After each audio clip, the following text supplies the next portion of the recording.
James 3 tells us the tongue is a fire. It's a world of wickedness.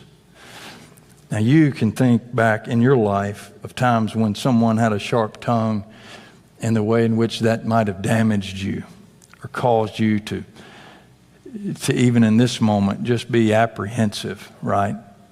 With a sense of disdain upon that person. And you can think back in your own life of times in your life where it was you who was speaking impulsively with indiscretion, right? With not using discernment, where you just said something that on impulse that you really didn't intend. And you say things, we do, I do, you, I, we say, oh, I'm sorry, I didn't mean to say that, I didn't mean it. And we go on about life. We never consider that the reason behind why we said what we said with indiscretion and impulsiveness was because there's defilement in our heart. That there's a grain of truth maybe in what we said.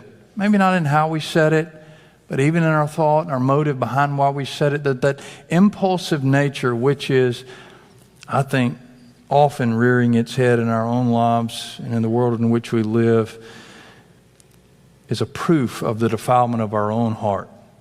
We should be more thoughtful on these matters of speaking, it seems. A story is told of a gentleman who came down front to pray at the conclusion of service. And he didn't really know how to say what he needed to say. He had sin in his life, and he wanted to get these things out of his life that were sinful. And because he wasn't really a man of words, but he just understood what the situation was, as he prayed with his pastor said, you pray, and then I'm going to pray for you. You pray to the Lord and ask him what you want him to do. And so he just prayed, Lord, would you remove the cobwebs from my soul?